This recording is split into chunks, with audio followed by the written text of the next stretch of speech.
가을 절기, 초막절 절기를 배웠는데 초막절이라고 불려지지만 초막절 안에는 세 개의 절기가 진행됩니다. 첫 번째 뭐라 그랬습니까? 나팔절, 나팔을 불면서 우리 주님이 오신다, 예비하라 이런 신호예요. 그리고 마지막 나팔 불려질 때 어떻게 해요? 주님이 오시고 우리 죄를 사하시더라. 그때는 우리 안에 있는 죄성과 우리 안에 있는 연약한 것들을 완전히 씻어서 우리 원죄를 해결해 주시는 날이에요. 기쁨의 날이 되겠죠. 그리고 시작되는 날이 초막절입니다. 그래서 지난주에 초막절에 대해서 나눴었고 그다음에 오늘 두 번째 시간으로 초막절이 어떤 날이냐, 구원의 완성을 노래하는 날이다 라는 제목으로 하나님 말씀 나누도록 하겠습니다. 초막절은 어떤 날이냐면요, 우리의 모든 구원하시는 하나님의 계획하심, 그 지혜로움이 완성되는 날이 초막절이라는 사실입니다. 자, 6월절에는 보리를 추수한다 그랬어요. 그래서 수확의 기쁨과 함께 즐거움을 누리듯이 뭐가 탄생했습니까? 교회의 첫 탄생과 함께, 그렇죠? 교회의 첫 탄생과 함께, 그리고 예수 그리스도의 부활의 첫 열매가 되셔서 우리의 소망이 되셨습니다. 그다음에 오순절에는 뭐가 태어났습니까? 성령이 임재하심으로 말미암아 밀을 추수하듯이, 주식을 추수해 내듯이 대추수의 부흥이 일어나서 베드로가 설교할 때 3,000명씩 5,000명씩 회개하며 돌아오는 일들이 일어났다는 말이죠. 초막절에는 어떤 것을 추수합니까? 많은 것들을 추수해요. 그런데 우리처럼 가을에 추수하는 게 많죠. 밤도 추수하고 감도 따고 대추도 따고. 근데 가을 하면은 뭐를 많이 추수합니까? 쌀을 베잖아요. 그죠? 쌀 탈곡하는 게 가장 큰 추수로 여기듯이 이스라엘은 포도예요. 포도, 가을에는. 근데 이 포도의 상징이 두 가지인데, 하나는 포도를 어떻게 해요? 저장해 놓는, 곡간에 들여놓는 게 있고, 또 하나는요, 가공을 해서 들여놔요. 즙을 짠다 그랬어요. 즙 짠다고. 그래서 즙을 짤 때는 어때요? 포도 즙 틀에 딱 넣고 진익이죠. 막 꽉꽉 짜잖아요. 어릴 때 보면은 그 한약 그 보재기에 싸가지고 막 이 짝대기로 막 꾹 눌러 짜듯이 그렇게 포도즙을 짜잖아요. 포도즙 틀에서 즙을 짜내듯이 하나님의 심판이 있을 것이고 또 곡간에 들어가는 것들이 있을 것이다. 이 두 개가 나뉘어진다라는 걸 지난주에 나눴어요. 근데 예수님도 동일한 말씀을 하셨습니다. 씨 뿌리는 비유를 해석해 주시면서 알곡은 어디에 드립니까? 곡간에 드리고 쭉정이는 어떻게 합니까? 그냥 밭에서 태워버린다 이런 말씀하셨죠. 마태복음 13장 36절부터입니다. 이에 예수께서 무리를 떠나사 집에 들어가시니 제자들이 나와 이르시되 밭에 가라지의 비유를 우리에게 설명하여 주소서. 씨 뿌리는 비유 설명해 주세요 라고 하니까 예수님이 대답하여 이르시되 좋은 씨를 뿌리는 이는 인자요 밭은 세상이요 좋은 씨는 천국의 아들들이요 가라지는 악한 자의 아들들이요 가라지를 뿌린 원수는 마귀요 추수 때는 세상 끝이요. 추수 때는 언제라고요? 세상 끝이라고 말합니다. 추수꾼은 천사들이니, 추수하는 사람은 사람이 아니에요. 천사예요. 천사. 그러니까 뭐 추수꾼이라고 불려지는 어떤 것들은 다 이단입니다. 추수꾼은 천사들이니 예수님 말씀하셨잖아요. 그런즉 가라지를 거두어 불에 사르는 것 같이 세상 끝에도 어떻게 할 것이다? 그러하리라.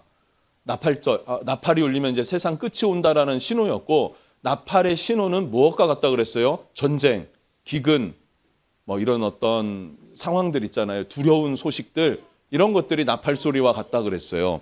41절부터 보면 인자가 그 천사들을 보내리니 그들이 그 나라에서 모든 넘어지게 하는 것과 또 불법을 행하는 자들을 거두어 내어 42절 풀무불에 던져 넣으리니 거기서 울며 이를 갈게 되리라. 그때에 이게 중요해요. 43절 같이 읽어볼까요? 시작. 그때의 의인들은 자기 아버지 나라에서 해와 같이 빛나리라. 귀 있는 자는 들으라. 아멘. 아멘. 의인들은 아버지의 집에서 해같이 빛나리라. 중요한 게 아버지의 집에 들어간다라는 사실이 중요합니다. 언제 들어갑니까? 초막절에. 세상 끝날에. 진짜 마지막 날. 진짜 끝에서의 끝이라고 불릴 수 있는 게 초막절인데, 그때는 어디에 들어갑니까? 우리가 아버지의 집에 들어갑니다. 할렐루야. 이 기쁨이 여러분 안에 있기를 예수님 이름으로 축복합니다. 이게 정말 소망이에요. 제가 이렇게 설교 지금 이 초막절에 대해서 지금 5번째 하는 거잖아요. 이 5번의 설교를 하기 위해서 얼마나 많은 것들을 봤을까요? 이게 보면서 어떤 것들이 느껴지냐면 주님이 다시 오실 것에 대한 기대감이 막 부풀어 일어나는 거예요. 그러면서 뭐가 생기냐면 소망이 생깁니다. 현재의 상황에 낙심할 일이 있을까요? 없을까요? 없진 않죠. 있죠. 근데 낙심할 일이, 좌절할 일이 너무나 미미하고 작게 느껴지는 거예요. 그리고 다시 오실 예수님에 대한 소망과 기대감이 너무나 커지는 거예요. 할렐루야. 이 마음이 여러분에게 잘 전달되길 주님 이름으로 축복합니다. 그래서 한 주간 기도하면서 하나님 강단에 세우실 때 이 감동이 우리 성도들에게 있게 해주십시오. 이 소망이 성도들에게 있게 해주십시오라고 기도하면서 말씀을 준비했어요. 근데 어쩔 수 없는 게 있는데 설명을 하려고 하다 보니 히브리어를 왜 이렇게 많이 쓰는지, 어려운 단어를 많이 쓴다는 얘기예요. 그리고 마지막 때에 대한 설교를 몇 번 들어보셨나요, 지금까지? 처음 들어보는 분도 있을 수도 있고 몇 번 안 들어봤을 거예요. 그러다 보니까 생소한 메시지일 수도 있습니다. 그래서 성경 구절도 많이 읽을 거예요. 그러면 또 우리는 집중력이 떨어질 수밖에 없는 상황이 있는데 극복해야 합니다. 극복해야 합니다. 약간의 인내는 있어야 되지 않겠습니까? 예. 하나님 은혜가 있기를 주님 이름으로 축복합니다. 우리가 주님의 나라에 들어가는 그 소망, 언제 주님의 나라에 들어가는가? 초막절에 들어간다. 언제 아버지 집에 들어갑니까? 초막절에 아버지 집에 들어간다 이거예요. 초막절은 기쁨의 날입니다. 기쁨의 시즌이에요. 왜 기쁘냐면 여러 가지가 기뻐요. 주님이 오셔서 기쁘고, 추수의 기쁨이 있어서 기쁘고, 주님의 나라에 들어가니까 기쁘고, 뭐 이런 것들이 있어요. 그래서 어떻게 표현을 하냐면 네 종류의 나무를 흔들면서 기뻐합니다. 네 종류의 나무. 그래서 아름다운 나무의 실과 종려나무 가지, 무성한 나무 가지, 신의 버들, 이런 4가지를 흔들면서 기뻐하고요. 그리고 또 왜 기뻐하는가? 재림하신 예수님과 함께하기 때문에 기뻐하는 것이에요. 재림하신 예수님과 함께하기 때문에. 계시록 21장 3절입니다. 같이 읽어볼게요. 시작. 내가 들으니 보좌에서 큰 음성이 나서 이르되 보라, 하나님의 장막이 사람들과 함께 있음에 하나님이 그들과 함께 계시리니 그들은 하나님의 백성이 되고 하나님은 친히 그들과 함께 계셔서. 아멘. 자기 피로 구원한 자기 백성들을 어떻게 해요? 친히 찾아와 주셔서 친히 만나 주시고 그들과 함께 한다는 거예요. 우리가 하나님의 백성이라는 게 마음 이렇게 좀 피부에 와 닿습니까? 그럼 다행인데요. 사실 잘 와닿지 않아요. 우리는 그냥 대한민국 사람이라는 게 더 우리의 정체성이죠. 그런데 예수님이 오시면요. 내가 그리스도인, 예수 안에 속한 자, 하나님의 백성, 아버지의 자녀였구나라는 이 정체성이 확 일어납니다. 할렐루야. 그날이 언제다? 초막절. 예수님이 오셨을 때 일어나는 기쁨이라는 거예요. 또 한 가지는요. 추수의 기쁨으로 즐거워해요. 추수의 기쁨이 있지 않습니까? 저희 고모들이 나이가 되게 많은데 고모들이 보면은 뭐 따고 줍고 하는 걸 좋아해요. 이렇게 나물 따는 걸 그렇게 좋아해요. 허리가 아프다고 하면서도 산에 올라가서 몇 시간씩 안 내려오고, 여름 뭐 이럴 때 가면요. 이렇게 냇가 같은 데 가가지고 텐트 쳐놓고 한 일주일 살아요. 그냥 뭐 하냐 보면은 고동 주세요. 고동 다슬기. 그 좋대요. 아이고 하면서 무릎 아프네 허리 아프네 하면서 그거 주면서 그 재밌대요. 봄에는요 쑥 뜯고 뭐 풀 뜯는 거 좋아해요. 풀 뜯는 거 좋아하고 그렇게 뭐 잘 먹지도 않으면서도 이게 재밌다는 거예요. 그 재미를 여러분은 아시나요? 뭔가 이렇게 따고 수확하고 얻어내는 그 기쁨 아십니까? 예, 재밌대요. 수학이 재밌는 거 아니에요? 계산해 보면요, 그냥 시장에서 사 먹는 게 이득인 것 같은데 그래도 내 손으로 줍는 거, 내 손으로 뭔가를 얻어내는 그 즐거움이 있더란 말이죠. 그래서 가을 절기는 수확, 추수의 기쁨이 있는 절기입니다. 유대인들도 이렇게 말한대요. 더도 말고 덜도 말고 초막절만 같아라. 예, 그렇게 말할 정도로 초막절에는 유대인들도 풍성한 그런 시즌을 보내고 있죠. 물론 이제 지금은 이스라엘이 전쟁 중에 있으니까 지금이 초막절, 올해는 초막절이 우리 추석 바로 직후 뭐 그때쯤이었어요. 추석쯤이었어요. 그래서 좀 거기도 지나간 것 같습니다. 그래서 신명기 16장에 보면요, 너희 타작마당과 포도주 틀에 소출을 거둬들인 후에 이래 동안 초막절을 지킬 것이요. 7일 동안 지키래요. 그러면서 14절, 절기를 지킬 때에는 너와 내 자녀와 노비와 내 성중에 거하는 레위인과 객과 고아와 과부가 함께 즐거워하되 내 하나님 여호와께서 택하신 곳에서 너는 이래 동안 내 하나님 여호와 앞에서 절기를 지키고 내 하나님 여호와께서 내 모든 소출과 내 손으로 행한 모든 일에 복 주실 것이니 너는 온전히 즐거워할지니라. 아멘. 마치 이런 것과 같죠. 대기업에 다니면 연말에 상여금 받지 않습니까? 그게 크다며요. 그렇게 쏠쏠하다며요. 대기업 다니시는 분이 안 계시나요?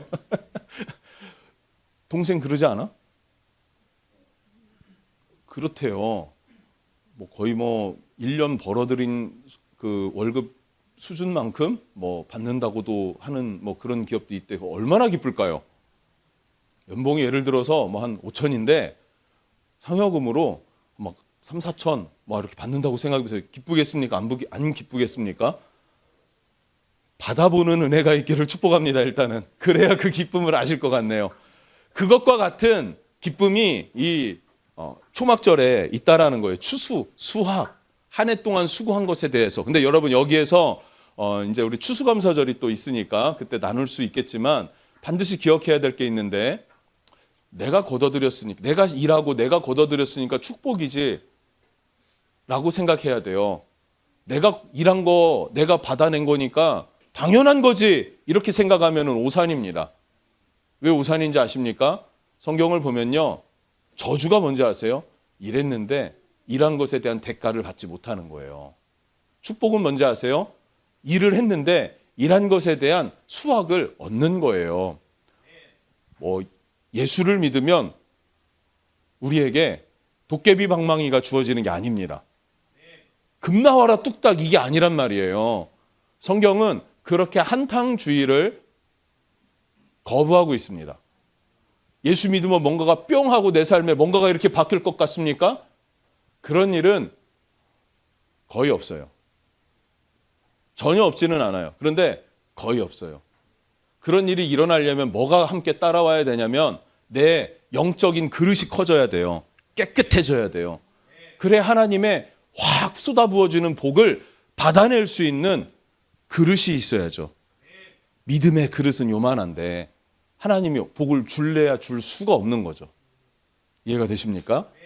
복이 뭐냐면 1차적으로 한 해 동안 내가 열심히 일했는데 내 회사가 망하지 않았고 내 사업이 망하지 않았고 내가 일한 만큼 벌어들였다. 그게 복이에요. 뉴스를 보세요. 전세 사기 받고 무슨 사기 당하고 그래서 평생 일한 거 한탕에 날리는, 그래서 속상해하고 가슴 아파하고 막 비관하고 이런 분들이 얼마나 많습니까? 물론 믿는 사람들 중에서도 그런 일을 당하기도 하죠. 세상이 약하니까. 그럼에도 불구하고 하나님 앞에 믿음을 지켜내면 그들은 하나님이 갑절의 은혜를 주신다고 저는 믿습니다. 우리의 삶을 돌아보셔야 돼요. 그리고 감사하는 절기, 기뻐하는 절기가 초막절입니다. 할렐루야. 예, 오늘 이 부분부터가 이제 중요한데, 이 초막절에는요 후파라는 것들을 만들어요. 후파가 뭐냐면 후파 장식, 그러니까 운막을 만들잖아요. 운막이라는 것이 그냥 기둥 세워가지고 얼기설기 엮는 거예요. 그리고 이것을 장식을 하는데 이 장식하는 것을 후파 장식 이렇게 불러요. 후파라고 불러요. 자, 지금 이 절기에 대해 조금만 더 좀 상황을 설명을 해드릴게요. 그러면 이스라엘은 지금 현재 성전이 있습니까? 없습니까? 없죠. 성전이 없으니까 성전에 모여서 이 초막절을 지킬 수가 없습니다. 간신히 그 통곡의 벽이라고 하는 그 벽이 있죠. 그 성전은 아니에요. 성전에서 함께 떨어진 그 솔로몬 성벽의 한 부분 구루터기지. 그거지. 이게 성전이 아니란 말이에요. 그래도 성전에 가장 가까운 곳이니까 그곳으로 가지만 예루살렘 자체가 지금 네 개로 섹터가 나눠져 갖고 이스라엘 섹터가 유대인들의 섹터가 따로 있잖아요. 그래서 거기서 이 절기를 다 지킬 수가 없습니다. 그래서 어디에서 지키냐면 가정에서 지켜요. 지금은 가정에서 그 테라스 같은 데다가 이렇게 우리로 말하면 텐트, 그들로 말하면 이렇게 나무 이렇게 네 군데 기퉁이에 세우고 이렇게 묶어 갖고 위에다가 그냥 천 이렇게 씌워 놓는 거예요. 아니면은 좀 이렇게 땅이 있는 사람들, 마당이 있는 사람들은 그냥 자기 마당에다가 그런 움막을 짓습니다. 어떤 거는 그냥 이렇게 작게 져요. 그냥 이렇게 수그리고 들어가서 그냥 이렇게 쪼그려 앉아 있을 정도로 작게 짓는 데도 있고 상황에 따라서는 다 그렇습니다. 그런데 이 움막과 같은 초막을 짓고 여기에 장식을 하는 걸 후파 장식이라고 하는데 놀라운 거는 유대인들은 결혼식을 할 때 부자든 가난하든 상관없이 이 후파 장식해 놓은 이 초막 안에서 랍비의 축복을 받으면서 결혼식을 합니다. 그리고 신랑이 마련해 놓은 집으로 에스코트 받아서 들어가는 거예요. 그게 이스라엘의 결혼이에요. 지금도 후파 장식 아래에서 결혼을 해요. 그러니까 아마 사진을 보면은 너무 좋았는데 이 사진을 준비는 못했네요. 여러분 그 무슨 이렇게 보면 그냥 이렇게 네모나게 이렇게 그냥 기둥 세워놓고 하얀 천 덮어놓고 꽃으로 그냥 기둥에다 그냥 뭐 이 정도 세워놓고 그 밑에서 이제 결혼식을 한다는 걸 얘기를 하는 거고, 그리고 나서 어디로 들어간다고요? 신랑이 마련해놓은 신방으로 들어가는 거예요. 새 집으로 들어가는 거예요. 그것처럼 초막을 짓고 마지막 초막절 행사 기쁨의 절기를 지킨 다음에 그 다음에 어디로 들어갑니까? 예수 그리스도와 함께 영원한 하나님의 나라로 들어가는 절기. 이것을 기념하고 기억하고 사모하고 준비해라 라고 해서 하나님이 우리에게 지키라고 하신 절기가 초막절입니다. 초막절이에요. 그래서 이것이 매우 중요해요. 이 초막절 때 그래서 4가지의 식물을 가지고 나와서 하나님 앞에 지킵니다. 레위기 23장 40절 말씀에 보면요. 첫날에는 너희가 아름다운 나무 실과와 뭐라고요? 아름다운 나무 실과 그리고 종려나무 가지와 무성한 나무 가지와 시내버들을 취하여 너희의 하나님 여호와 앞에 이레 동안 즐거워하라 이렇게 얘기를 합니다. 초막절에 진행되는 초막절은 며칠간 진행될까요? 7일 동안 진행이 돼요. 7일 동안.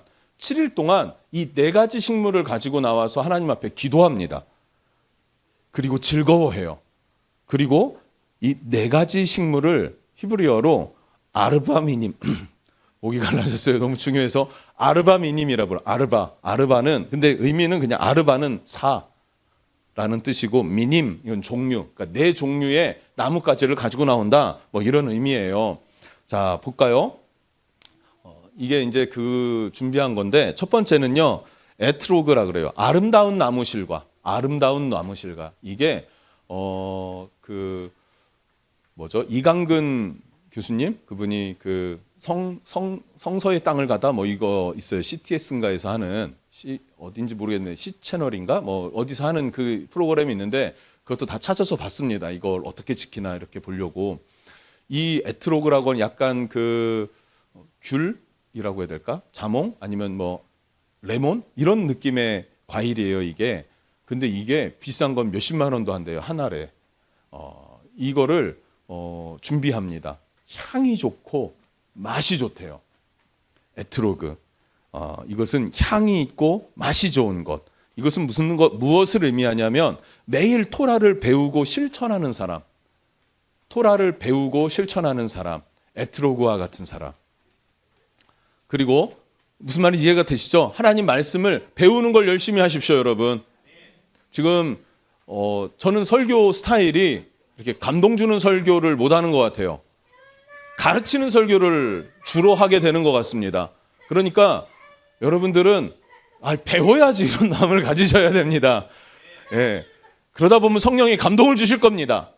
예. 배워야 합니다. 놔둬도 돼요. 괜찮아요. 예. 예. 다녀도 돼요. 예. 끌고 다녀서 아빠는 가만히 있어. 나이가 몇 갠데? 라고 하지 않을 테니까 이해할 테니까 예. 아기가 뭐 그럴 수 있죠. 예. 이 에트로그라는 이거는 하나님의 말씀을 배우는 걸 좋아하고 배운 대로 실천하고 순종하기를 좋아하는 사람, 이런 사람이 에트로그와 같은 사람을 의미합니다. 두 번째는 종려나무 가지입니다. 종려나무 가지. 종려나무 가지. 이 종려나무 가지의 열매는 우리가 많이 먹어봤죠? 뭡니까? 대추야자라고 부르는 거 있잖아요. 그 종려나무 가지 열매라고 보면 돼요. 그래서 이건 어떻습니까? 먹어보셨죠? 종려나무 열매 그 대추야자 먹어보셨죠? 맛이 어떻습니까? 달죠? 꽃감처럼 달아요. 향이 있나요, 없나요? 향은 없어요. 맛은 있는데 향이 없는 것. 향은 없고 맛은 있는 것. 이것을 말합니다. 이것은요, 토라는 배우지만 실천은 안 하는 사람. 말씀은 배우는데 순종하지 않는 사람을 의미해요. 있나요, 우리 교회 가운데?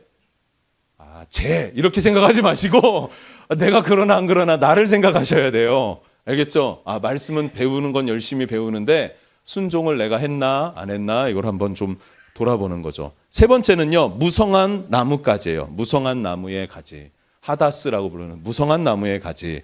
이것은요, 향이 너무 좋대요. 근데 뭐가 없을까요? 맛이 없는 거예요. 이런 사람들이 있어요. 말씀은 모르는데 말씀을 따라 사는 사람.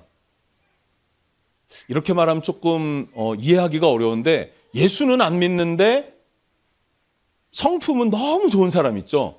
그냥 느끼는 그 풍기는 그 향기가 교회 집사님 같은 느낌을 가진, 교회 장로님 같은 느낌을 가진 그런 성품을 가진 사람들이 있지 않나요? 지금은 정치인이 돼서 좀 언급하기 좀 그렇지만, 안철수 씨가 무릎팍도사 나왔을 때 그 대화하는 말하는 것 자체가 저 사람 예수 믿는 사람 같다, 아무리 봐도 라고 생각이 됐는데 안 믿더라고요. 그런 사람, 하다스 같은. 근데 이제 조금 이제 믿는 사람들 가운데에 말하는 거예요. 그런데 안 믿는 사람이 아니라 믿는 사람들 가운데에 말씀은 잘 몰라, 가르쳐줘도 잘 몰라요. 그런데 뭐는 해요? 말씀을 따라 살아가는 성품을 가진 사람이 있단 말이에요. 교회 안에. 하다스 같은 사람입니다. 자, 네 번째는 어떤 사람일까요? 시내버들 같은 사람이에요. 아라바라고 하는 건데요. 시내버들, 향도 없고 맛도 없는 사람. 말씀을 배우지도 않고 말씀을 따라 살아가는 성품도 없는 사람도 있다는 것입니다. 이 시내버들은요, 좀 참고로 또 얘기를 드리면, 이 네 개의 식, 맨 오른쪽에 있는 거 있죠? 그 갈색으로 엮어놓은 거, 그거는 이 네 가지 식물을 이렇게 꽂아는 손잡이로 이렇게 꽂는 거예요. 아무 의미가 없는 거고, 열매부터 네 개가 중요한 겁니다. 이 버들은 시내버들이라고 써요. 우리나라로 말하면 뭘까요, 이게? 버드나무예요, 버드나무. 유등천 가면 버드나무가 많아요. 버드나무. 버드나무는요, 성경에 시내버들이라고 써요. 시내버들. 왜 시냇물하고 버드나무를 붙여놨을까요? 이 버들나무는 물이 없으면 살 수가 없기 때문에. 그래서 7일 동안 진행되는 이 초막절 가운데에 매일 아침이면은 게을로 나가서 버드나무 긴 가지를 베어다가 성전으로 가져와서 이렇게 성전 한쪽에다가 세워놓습니다. 그게 이제 절기의 축제 가운데 늘 있는 거예요. 그럼 하루 버티다가 어떻게 돼요? 얘가 말라 부스러지죠? 그럼 어떻게 해요? 다시 다음날 아침에 또 베어와요. 이렇게. 무엇을 의미할까요? 버드나무와 같은 우리는요, 시냇가를 떠나서 살 수 없다는 거예요. 우리 주님이 뭐라 그래요? 생수의 근원이시잖아요. 예수님 떠나서 살 수 없다는 말이에요, 성도들은. 그런 것을 의미하면서 그렇게 살아온 인생 가운데 마지막 7일을 이렇게 초막절로 지키고, 요 네 가지 식물을 가면은 이렇게 세트로 팝니다, 이스라엘에서는. 그리고 이게 이제 다 이스라엘 안에 공수가 안 되니까 이집트에서 많이 수입을 해온대요. 이 절기를 지킬 때는. 뭐 그런 얘기도 있습니다. 사담이었고, 그 다음에 뭐 사진 하나 준비된 게 있죠. 이런 식으로 기도해요. 통곡의 벽에 모여서 저 이렇게 그 기도 보자기를 쓰고 있는 저 사람들은 다 제사장들이에요. 제사장들이고, 그 네 가지 식물을 이렇게 한 손에 들었죠. 그럼 이것을 사방을 향해서 이렇게 기도를 합니다. 이렇게 사방을 향해서 기도하면서 이렇게 그냥 기도해요. 그리고 하나님 말씀으로 가장 나이 많은 제사장이 축복을 선포합니다. 그러면은 회중들이 그것을 따라서 화답을 해요. 이렇게 돌림노래 하듯이. 뭐 그런 의식들을 저분들이 행합니다.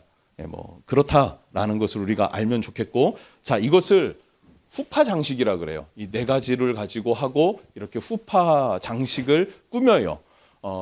이 후파 장식을 꾸밀 때에는요, 돈이 필요할까요? 지금은 필요하죠. 이 에트로그라고 하는 나무 실과가 비싼 건 몇십만 원까지 한다니까. 그런데 꼭 그래야 될까요? 아니에요. 돈이 필요가 없어요. 여기 갖고 있는 거 종려나무 가지 어디에 있을까요? 아침에 성년에 올라오다 보면은 흔한 게 뭐예요? 종려나무 가지예요. 요만큼 꺾으면 돼요. 버드나무 가지 개울가 들려서 꺾어오면 돼요. 돈이 듭니까? 안 든다는 얘기예요. 무슨 말인지 이해가 되십니까? 그냥 꺾어오면 되는 거예요. 이 후파 장식을 할 때 이 운막을 지을 때 대리석으로 짓나요? 그럴 필요도 없습니다. 아름답게 지어야 되나요? 그럴 필요도 없습니다. 이것은요, 얼기설기 짓는 거예요. 그래서 운막 안에서 이렇게 하늘을 보면요, 별이 보일 정도로. 그러니까 견고하게 짓기 위해서 애쓸 필요가 있나요? 그럴 필요가 없다는 거예요. 왜요? 또 이사 갈 거니까, 내일이면. 근데 오늘 자면 되고, 원래 여기 비도 잘 안 오니까 뭐 비 막으려고 뭐 그럴 필요도 없단 말이죠. 얼기설기 그냥 짐승 피해 안 볼 정도로 그냥 이렇게 자면 되는 그런 것이라는 말이죠. 아름답게 꾸밀 필요가 있나요, 그러면? 이렇게 꾸민다고 아름다워지나요, 그렇게? 아름답게 꾸밀 필요도 없다는 거예요. 무슨 말입니까? 상관없다, 그런 것과. 허세도 필요 없고, 누구와 경쟁할 필요도 없고, 재정이 많이 드는 것도 아니고, 무엇만 있으면 되는 거예요, 이 땅에서는요. 살아가면 되는 거예요. 살아가면 되는 거예요. 잘 기억하실 수 있기를 축복합니다.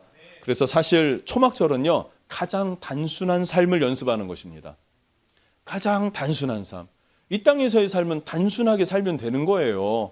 뭘 준비하기 위해서 막 애쓰고 쫓아다니고, 뭘 또 준비하기 위해서 막 애쓰고 쫓아다니고, 그럼 그게 나를 끌고 다니는 건 아닙니까? 막 나를 끌고 다니는 많은 것들이 필요 없는 것입니다.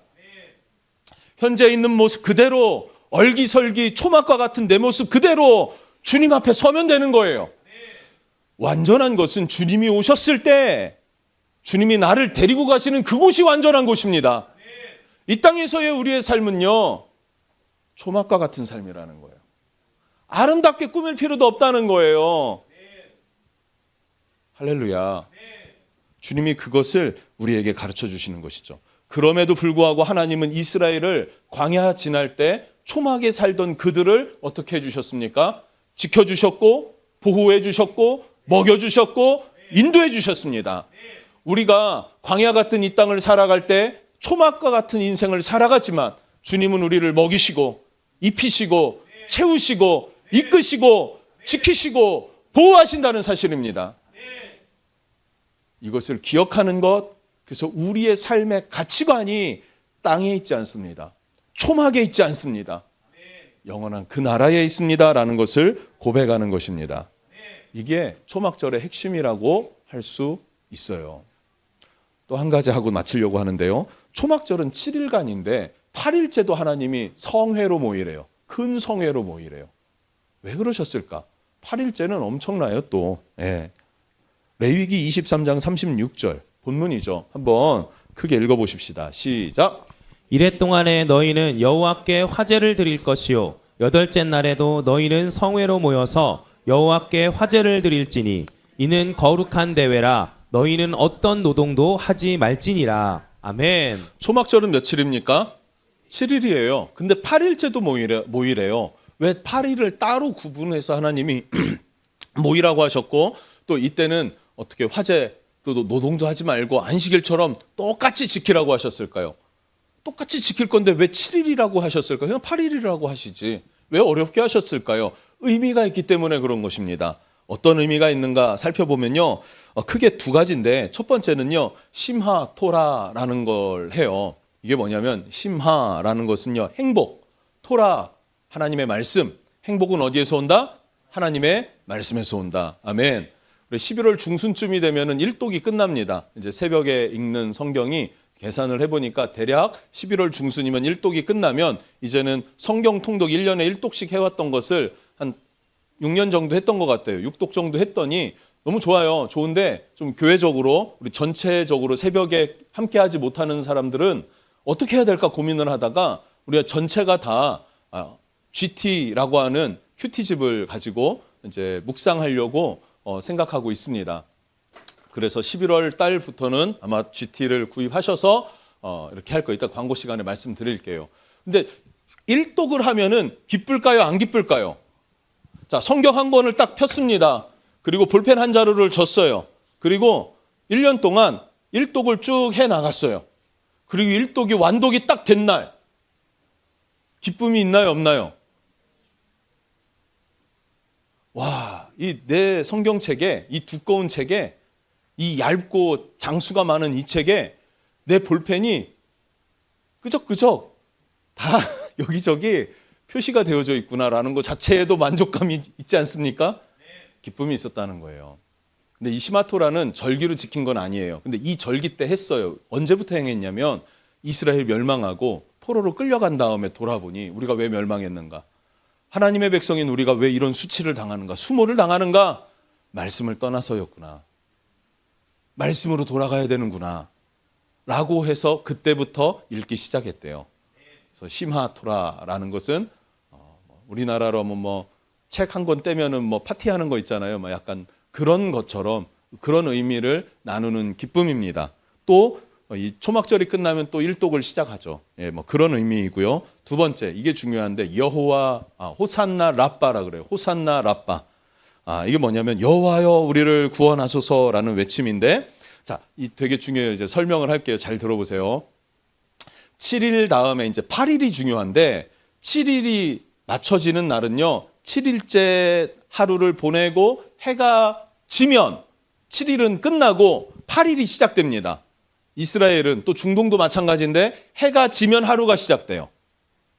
그래서 성경 창세기 1장을 보면은 해가 지고 해가 뜨니 라 그래. 해가 지니까 하루가 시작이 되는 거예요. 하나님의 계산법은 해가 지면 하루가 시작이 되는 것입니다. 그래서 해가 지면서 하루가 시작이 될 때 8일째가 시작이 돼요.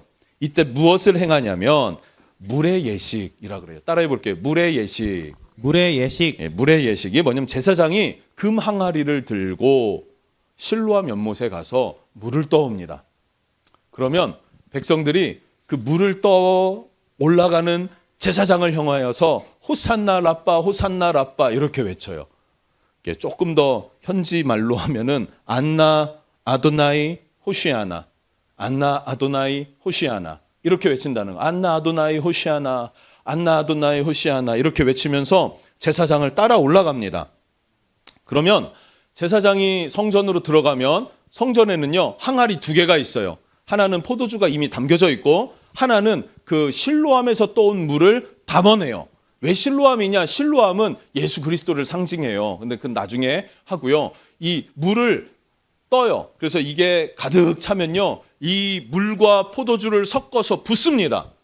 그러면은 또랑을 만들면서 이렇게 흘러내리겠죠. 자, 이것을 밤새도록 하는 거예요. 밤새도록. 1년 365일 중에 어떤 축제 가운데 딱 유일한 올라이트 하는 축제가 바로 이 초막절 8일째예요. 8일이 시작되면서 그러면서 무엇을 하냐면 그 물의 예식이라고 하는데 그러면서 제사장을 따라 올라가면서 안나 아도나이 호시아나라고 하는 말씀이 시편 118편 25절 말씀이거든요. 이걸 읽어볼까요? 시작. 여호와여 구하옵나니 이제 구원하소서. 여호와여 우리가 구하옵나니 이제 형통하게 하소서. 네. 아멘. 여호와여 구합니다. 구원해 주십시오. 여호와여 구합니다. 형통하게 해 주십시오. 이제 지금 구원해 주십시오라는 거에만 초점을 맞춘 겁니다. 예, 여호와여 우리를 구원하소서, 여호와여 우리를 구원하소서 이런 외침으로 따라 올라가고 이것을 밤새도록 한다는 거예요. 밤새도록 하면서 뭐 하냐면 춤추고 먹고 마시고 즐긴다는 거예요. 할렐루야. 근데 이게 우리는 좀 이렇게만 얘기를 하면은 어떻게 즐거운 건지를 잘 몰라요. 잘 모릅니다. 기회가 되면 한번 이때 가봤으면 좋겠어요. 요 시즌에 맞춰서. 너무 비싸죠. 또 지금은 전쟁 때문에 못 가죠. 밤새도록 진행이 돼요. 밤새도록 진행이 되려면 또 뭐가 필요합니까? 불을 피워야죠. 성전에다가 긴 장대를 4개를 매달아요. 여인들의 뜰이라고 불려지는 곳에. 그 장대 위에다가 20리터 정도 되는 큰 그 기름통을 매달고 거기다가 불을 지펴요. 그러면 예루살렘 성전이 이렇게 산 위에 있잖아요. 이 4개의 불빛이 비춰지면 도시가 환해진대요. 해가 뜬 것처럼. 큰 불길이 이렇게 일어나니까. 그렇게 불을 피우고 축제를 즐긴대요. 그래서 어떻게 하는가, 이거 어떻게 설명해야 될까를 잘 모르겠어요. 즐거움을 표현해야 되는데 밤새 즐거운 건 우리가 은혜 안 되는 것만 많아가지고 여러분들한테 그런 걸 이렇게 말하기도 어렵고, 이때가 얼마나 즐겁냐면 7, 80대가 되는 그 랍비들 있죠. 얼마나 근엄할까요? 얼마나 무게감 있을까요? 그런데 그런 분들이 어린아이처럼 춤을 춘대요. 근엄한 어르신들이 어린아이처럼 춤을 춘대요. 그러면은 분위기가 어떨까요?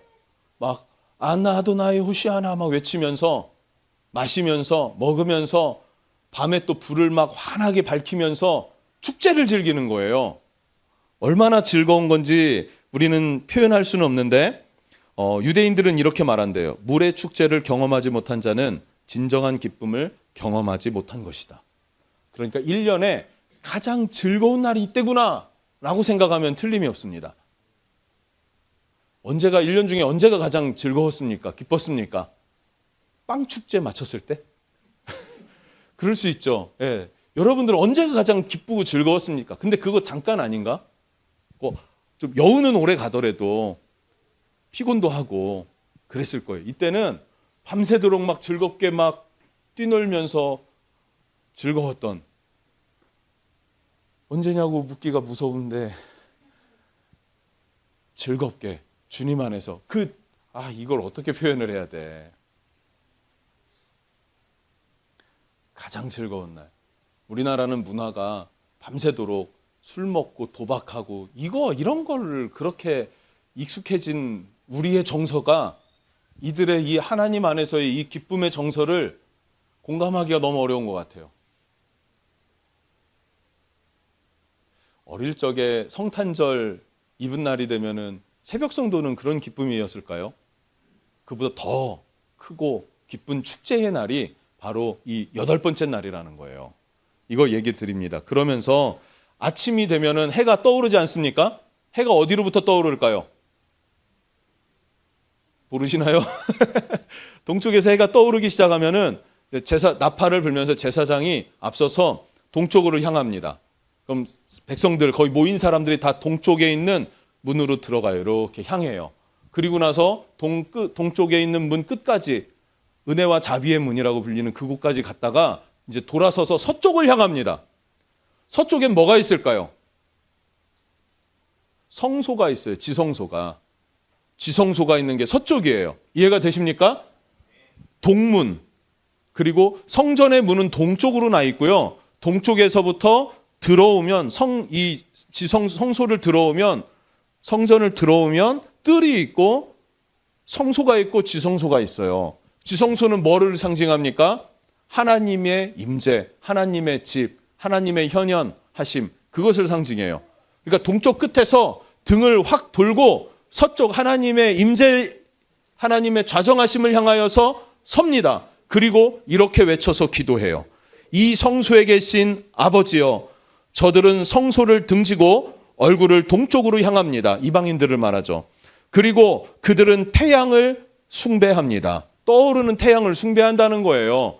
바알, 그 다음에 뭐 태양신이라고 이런 모든 것들이 다 사실은 태양신의 어떤 그런 숭배 사상을 가지고 있거든요. 이방인들은 다 그것을 숭배합니다. 그러나 우리의 눈은 여호와를 향합니다라고 외치는 거예요. 웅장했을까요? 밤새 즐거운 축제를 벌이다가 해가 떠오를 때에 해가 떠오르는 곳을 향하여서 등지고 우리는 이것을 섬기지 않습니다. 우리는 여호와 하나님만을 향하여 눈을 들고 여호와 하나님만을 바라보고 하나님만 섬깁니다라는 것을 선언하는 거예요. 정체성이죠. 이게 8번째 날 행하는 물의 예식이라고 불려지는 것입니다. 무엇을 말할까요? 관제의 축제 이렇게도 불러요. 관제의 축제, 물의 예식. 이 축제, 8일째 이 축제가 의미하는 게 뭘까요? 뭐냐면 첫 번째, 제사장이 금 항아리에 물을 채우러 실로암 연못에 내려가요. 실로암은 예수 그리스도를 상징해요. 예수 그리스도를 상징해요. 그리고 그 뜬 물은 왜 예수 그리스도를 상징하냐면 예수님이 그 소경된 자에게 진흙을 발라서 발라준 다음에 어디로 보내요? 실로암으로 가서 씻어라. 그랬을 때 눈이 밝아졌잖아요. 그리고 이 실로암 연못은요, 원래 이렇게 연못 터만이 있고 물이 없어요. 물이 없는데 우리 그 기혼샘에서 히스기야가 터널을 뚫은 거예요. 그래서 시리아의 공격을 막아서기 위해서, 대비하기 위해서 물이 없으면 안 되잖아요, 성 안에. 그러니까 그 히스기야가 터널을 뚫어서 기혼샘에서부터 실로암 연못에 물을 채워 넣은 거예요.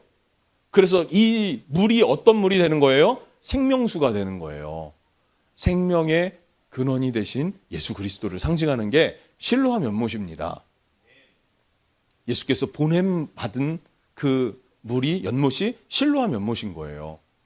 실로암이 예수 그리스도를 상징하는데 여기에서 물을 뜨고 올라가는 제사장을 향하여서 뭐라고 외쳤다고요? 안나 아도나이 호시아나.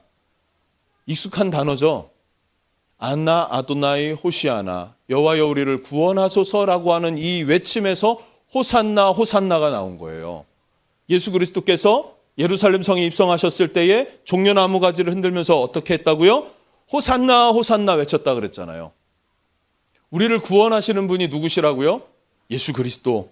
예수 그리스도를 상징하는 것입니다. 두 번째로는요, 밤새 축제를 진행하기 위해서 4개의 등불을 밝혔다 그랬는데 이 등불을 밝히는 심지가 뭔지 아십니까? 이 심지로 사용한 것이 제사장의 옷이었습니다. 제사장의 옷이었어요. 그것으로 심지를 만들었는데 왜 그랬는가? 요한복음 19장 23절을 보면 예수님이 십자가에 못 박혔을 때 로마 군병들이 예수님의 옷을 4조각으로 찢어서 제비 뽑아 나눠 가져갔다 그랬어요. 그렇죠? 바로 제사장의 옷, 예수 그리스도의 옷은요, 4조각의 옷으로 찢겨져서 세상을 밝히는 4개의 등불로 초막절을 밝히는 4개의 등불의 심지가 되어주셨다는 거예요. 예수님이 우리의 영원한 대제사장, 하나님과의 중재자, 유일하신 분이 되어주셨다라는 것을 상징하는 것입니다. 세 번째, 이 8째 날에 예수님이 이런 말씀을 선포하셨습니다. 이 초막절 8번째 날에 선포하신 거예요. 이 시기적으로, 시간적으로. 요한복음 7장 37절부터 보면요. 명절 끝날, 곧 큰 날에, 이 큰 날이라는 것이 8일째를 말하는 거예요. 예수께서 서서 외쳐 이르시되 누구든지 목마르거든 내게로 와서 마셔라. 나를 믿는 자는 성경의 이름과 같이 그 배에서 생수의 강이 흘러나오리라 하시니 이는 그를 믿는 자들이 받을 성령을 가르쳐 하신 말씀이라. 예수께서 아직 영광을 받지 아니하셨으므로 성령이 아직 그들에게 계시지 아니하더라. 아멘. 물의 축제라고, 관제의 축제라고 불리는 이때에, 물의 축제의 때에 예수님이 뭐라고 선포하셨냐면은 내가 생명의 물이다. 내가 생명의 생수다. 누구든지 목마르거든, 절망하고 낙심하고 피폐해졌거든 내게로 와서 마셔라 라고 예수님이 외치신 날이 바로 이 물의 축제의 날, 8번째 날이라는 거예요. 37절에 명절 끝날 큰 날에 예수께서 서서 외쳐 이르되, 큰 소리로 외쳐서 하신 말씀이라는 거예요. 왜 큰 소리로 외쳤습니까? 축제에 얼마나 사람들이 모여서 떠드는 소리가 크고 소란스럽고 막 그랬겠어요. 얼마나. 그렇죠. 잔칫날 얼마나 소리가 커요. 그러니까 그곳에서 예수님이 큰 소리로 외쳐서 누구든지 목마르거든 내게로 와서 마셔라 라고 외치신 거예요. 예수님은 우리의 생수의 강이 되십니다. 생명의 근원이 되십니다. 그렇죠? 그 생명의 근원 되신 예수님이 생명의 근원이다 내게로 와서 마셔라 라고 외칠 때 백성들은 호산나 라빠를 외쳐요. 안나 아도나이 호시아나, 안나 아도나이 호시아나 이런 걸 외쳐요. 그리고 그 앞서서 말했던 그 종려나무 그 버드나무 가지 신의 버드를 꺾어서 세워놓는다 그랬죠. 가을 바람에 이 버들 가지가 흔들려요. 제사장이 흔들기도 하고요. 안 흔들어도 가을 바람에 흔들리죠. 요즘에 바람 많이 불잖아요. 흔들립니다. 그러면은 이 초막절 8일째 큰 날 마지막 날에 연상되는 게 뭡니까? 어두운 밤새도록 등불을 밝히는 네 개의 빛이 있고 물과 피가 흐르고 있고요. 물과 포도주를 섞어서 붓는다 그랬잖아요. 예수님이 우리를 향하여서 쏟아주신 물과 피, 빛 되신 예수 그리스도, 그리고 예수님이 뭐라고 선포하세요? 내가 생명의 물이다. 목마른 자 누구든지 내게로 와서 마셔라 라고 외치시잖아요.